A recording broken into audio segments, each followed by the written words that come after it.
Tell me the best thing about Hillary Clinton. The best thing about Hillary Clinton is that she's Hillary Clinton. She spent, nearly 3 decades in public service. Her life has been scrutinized. She has survived 2 incredibly embarrassing, grueling things, the scandal involving her husband and a loss in a presidential primary.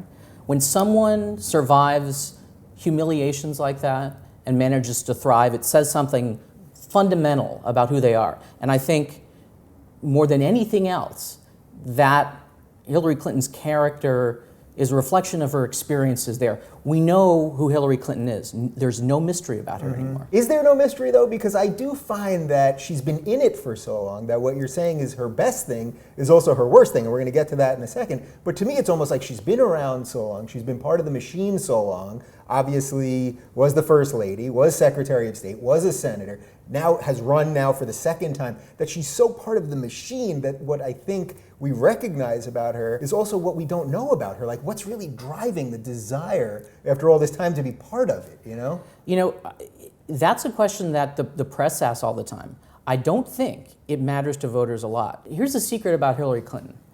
It might not be obvious, but for someone who has survived what she has survived in public life is beholden to no one. You might think she's beholden to Wall Street, but it's not true. She's beholden to no one, which is why she can do pretty much anything she wants. So what about all these people that say, well, she's taken all this money, and there's money from foreign government, and et cetera, and all the money from Goldman Sachs and the speeches and all that, and they made $24 million in the last 6 months or something, whatever that number is. They say, well, they're beholden to all these people. How could she be beholden to all these people? I mean, how could anybody be beholden to all these people? But that's not to say that the Clintons generally don't make mistakes in judgment. Of course they do. Yeah. All that is to say that she personally has the freedom of action to do whatever she wants in politics, to say whatever she wants primarily, to curate her public image in a way that really no other candidate has. What is the worst thing about Hillary Clinton? The worst thing about Hillary Clinton is her utter ruthlessness.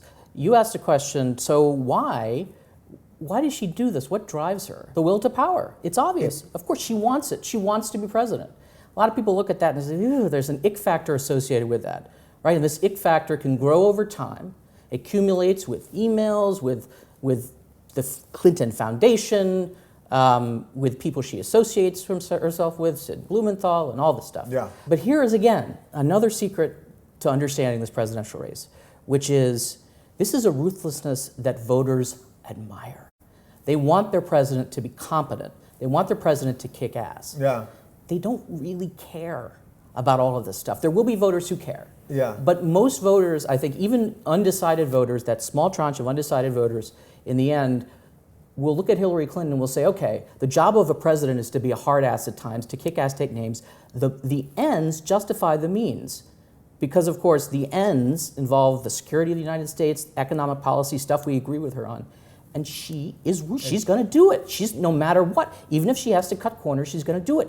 That is an attractive quality to voters. It's not an attractive quality to goo-goo types in Washington. Right. To voters, it is. What makes her almost a prohibitive favorite is that her worst quality, I think, redounds to her benefit. So what I see as sort of the biggest problem with all our politicians is really summed up by what you're saying about Hillary, because that ruthlessness and passion, we need that, the desire to do it, even if it's as crazy as we all think it might be. And yet at the same time, we also want them to be totally human, and we want her to be a grandma and decent. So we're really asking everything of them, and they can't be everything for everyone, right? Here's what voters are going to ask themselves. They're going to say, would I trust Hillary Clinton with my personal bank account or bill?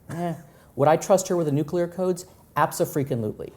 And therein lies the secret to Hillary Clinton's popularity and why she's the front runner. Hillary Clinton, would you trust her with your bank account or the nuclear codes? Let us know in the comments right down below.